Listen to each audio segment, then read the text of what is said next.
Ah oui, messieurs, dames, non mais ça, une chose est sûre, en septembre, entre The Unholy et The Walking Dead, on met clairement l'accent sur Monsieur Jeffrey Dean Morgan. Est-ce que c'est un mal, après tout? Je ne crois pas, non.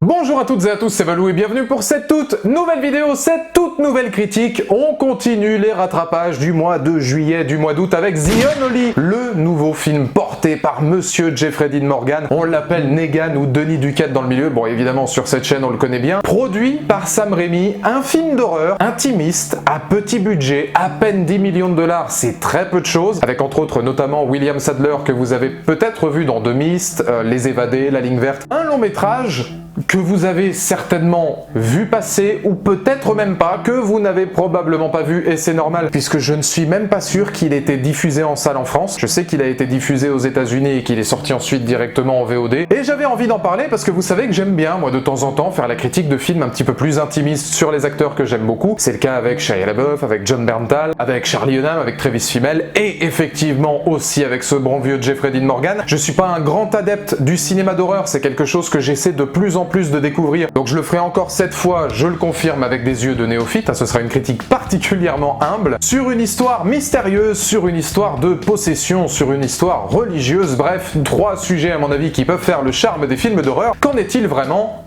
Eh ben, on en parle tout de suite. Not much happens around here. Could have fooled me. Critique divisée en deux, je reviendrai tout d'abord sur le film et après sur la performance de Jeffrey Dean Morgan et sur son personnage en particulier, pour vous donner un petit peu le contexte, puisque là je pense que c'est important de vous citer l'histoire avant évidemment de vous parler du film. Nous retrouvons ce bon vieux Jeffrey, qui est un journaliste has-been qui a été viré d'à peu près toutes les boîtes pour avoir plusieurs fois menti sur la vérité afin de faire du buzz, qui au détour d'une enquête paranormale qui finalement n'en est pas une, va se retrouver mêlé au miracle apparaissant peu à peu au cœur d'une petite ville des États-Unis, quand une jeune femme jusqu'alors muette va confirmer qu'avec l'apparition de la Sainte Vierge, de la Vierge Marie, elle a été capable de parler à nouveau et donc capable dorénavant de sauver les autres. Évidemment, vous vous doutez bien qu'à partir de là, le surnaturel, la religion se mettra en place et que tout n'est pas aussi simple que ça. Et là-dessus, de ma toute petite expérience évidemment dans l'univers du cinéma d'horreur, je suis au courant de 2 choses, le paranormal et le côté religieux sont évidemment 2 des causes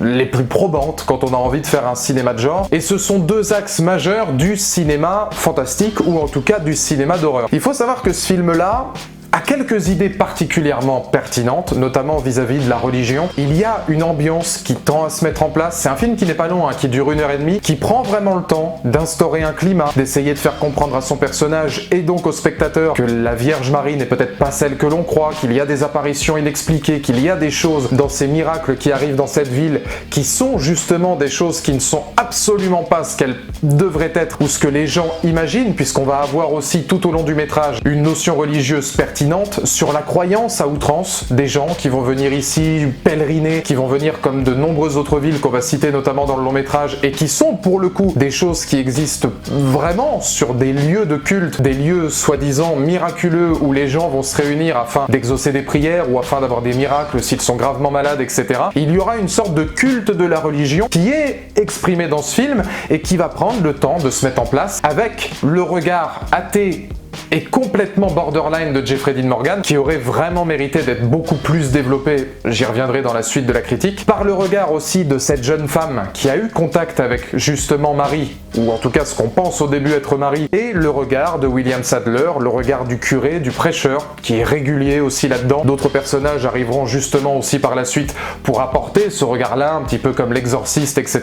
Un regard beaucoup plus froid, un regard beaucoup plus, pas cynique, mais en tout cas terre à terre, qui seront justement toutes les dualités qu'on peut retrouver dans ce genre de cinéma d'horreur. C'est des choses qui sont intéressantes, mais trop peu développées. On le voit par rapport aux effets visuels, c'est justement là où je voulais en venir. Il est vrai que la créature, ou en tout cas cette entité l'entité. Elle a un design qui est intéressant, notamment à la fin du film où on va la voir vraiment avec du maquillage, du make-up, avec une vraie personne qui sera maquillée derrière aussi un masque qu'elle porte, masque qui fait office justement de scène d'introduction du film qui est particulièrement intéressante. On voit qu'il y a un travail aussi de mise en scène où on va clouer un masque directement sur le personnage qui fait office, si vous voulez, de caméra, puisqu'on est à travers les yeux de ce personnage-là. Mais ça va sur des thèmes beaucoup plus religieux.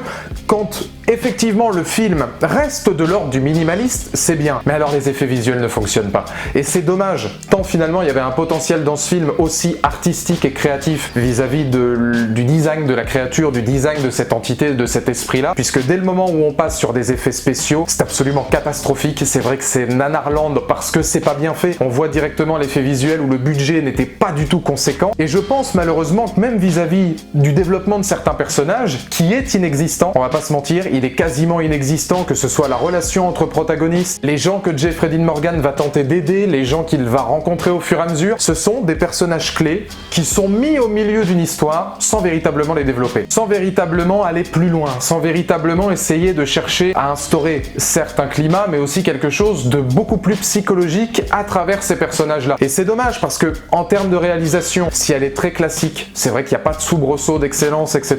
Ça fait partie de ce genre de film qui, pendant pratiquement 1 heure sur 1h30, ne joue que sur son ambiance et pas sur les jumpscares. Je trouve qu'en 2020, c'est plutôt intéressant parce qu'on a malheureusement tendance à mettre des jumpscares tout le temps à outrance parce que c'est le classique du film d'horreur. Là, il faut savoir que ça va jouer beaucoup plus sur son ambiance, sur la mise en place très monotone. Le rythme est assez bâtard, hein, je vais pas mentir, mais on essaie quand même de mettre en place une ambiance sans trop jouer sur les codes ultra caricaturaux du film d'horreur. On tend vers la religion, on tend vers le fantastique, on tend vers des thématiques qui sont intéressantes, mais malheureusement trop peu développées. Tout simplement parce que je pense que le scénario a peut-être été restreint, ou en tout cas que le scénario n'est pas à la hauteur de son ambition. Le budget non plus, la réalisation non plus. En termes de photographie, d'esthétique, on n'a rien d'extraordinaire. C'est particulièrement terne, c'est assez plat effectivement. C'est par moments prenant, il y a quelques situations qui peuvent être haletantes, mais cette histoire est plus ou moins mis au service d'un vide. Parce qu'on n'a pas, en fait, la qualité cinématographique et la qualité filmique qui était à l'ambition de ce genre de long métrage. Enfin, il y a beaucoup de choses, en fait, qui se mettent en place, beaucoup de choses qui sont intéressantes, mais c'est très capillotracté, c'est assez attendu par moments, et c'est malheureusement, je pense, trop peu par rapport à ce qu'on aurait pu imaginer d'un film comme ça.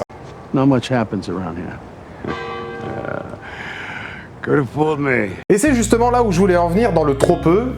Autant Jeffrey Dean Morgan, de la même manière que William Sadler, qui est un acteur que j'aime énormément, ainsi que Cricket Brown, qui joue le rôle d'Alice, la fille aux apparitions et voix des miracles, qui d'ailleurs a vraiment quelque chose, je trouve, dans le regard, une sorte de tendresse, une douceur, qui fait un très bon contraste d'ailleurs avec le démon qui la harcèle. C'est vrai que l'ensemble des acteurs sont particulièrement bons, on y croit. Jeffrey Dean Morgan est impeccable, mais il mérite d'être beaucoup plus développé. Et ce que je vais dire sur Jeffrey, parce que je fais un aparté sur lui, c'est valable pour tous les autres personnages, à une ou deux exceptions près. On nous le présente, par exemple, c'est un exemple simple et précis, comme un journaliste has-been qui a perdu toute sa carrière parce qu'il a menti, trafiqué la vérité, pour être justement capable d'avoir des papiers, des journaux, côtoyer la célébrité, le Pulitzer, etc. On nous le présente donc comme ça, ce sera quelque peu développé au sein du film, et aussi comme un alcoolique, qui va chercher sa bouteille dans une voiture, qui sera d'ailleurs responsable d'un accident qu'il aura dans le début du film. On le présente comme quelqu'un qui va se faire d'Irish Coffee, qui picole sans arrêt. Son problème d'alcool n'est absolument jamais étudié. Et ça, c'est un exemple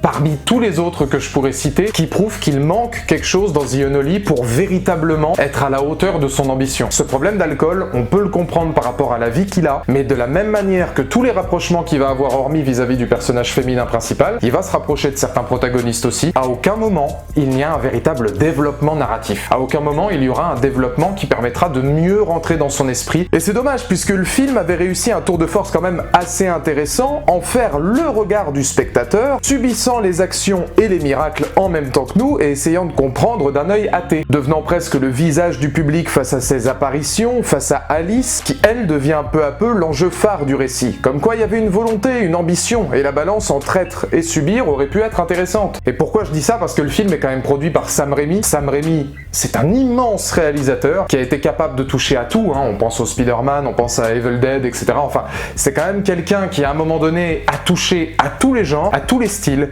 qui est très parenté avec le film fantastique, avec le cinéma d'horreur. Les premiers Spider-Man, pour moi, il y avait quelques séquences qui n'étaient pas forcément destinées aux enfants, que ce soit avec le Docteur Octopus ou même le Bouffon Vert, on sent que Sam Raimi, c'est quelqu'un qui est capable d'eux. Bon, la question que je me pose, et je terminerai cette critique là-dedans, c'est quel a été l'impact de Sam Raimi dans ce film? Est-ce que c'est simplement une production sur laquelle il a mis quelques dollars parce qu'il y croyait? Est-ce que il était proche du réalisateur et il a voulu l'aider en lui donnant un petit coup de main? Est-ce que c'est simplement un coup marketing parce que Sam Raimi, ça fait vendre aussi? Moi, j'étais vraiment curieux de ce film-là et dans les commentaires ci-dessous, n'hésitez pas à me donner votre point de vue. Parce que film d'horreur, parce que des situations religieuses, parce que un propos qui pouvait m'intéresser, parce que Jeffrey Dean Morgan et Sam Raimi, et finalement, il n'en reste pas grand-chose, ou alors un film assez terne, dans son fond comme dans sa forme, qui méritait plus aussi visuellement, qui méritait peut-être un peu plus de budget. On n'est vraiment pas dans un film extraordinaire où à mon avis vous en rappellerez, puisque je pense que même les puristes des films d'horreur trouveront ça très banal, déjà vu, doté d'une fin qui, même si visuellement et en termes de direction artistique est plutôt convaincante et prenante, certes reste bien trop attendu sur sa conclusion. Résultat d'un film qui finalement aurait pu avoir un enjeu narratif et un scénario léché, mais qui tombe sur le fond comme sur la forme dans quelque chose de très banal, même dans ses twists ou dans ses révélations. Moi c'est vrai que je regarde ça d'un œil néophyte,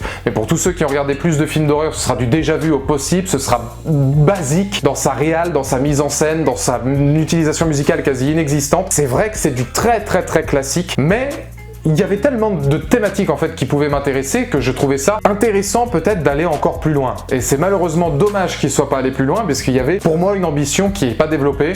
Reste au moins qu'on a pu voir encore une fois le talent de Jeffrey Dean Morgan et celui de son doubleur, en tout cas de sa voix française officielle, Jérémy Covillo, que j'adore, un immense comédien. Bon bah c'est toujours ça. Au plus jeune âge, on apprend la consommation. On rend flou la limite entre avoir et être. Bien avant d'en maîtriser la conjugaison, on complique ce que fera voir le maître. Puis quand celui-ci met en place des bases, expande et en démol, pose leur...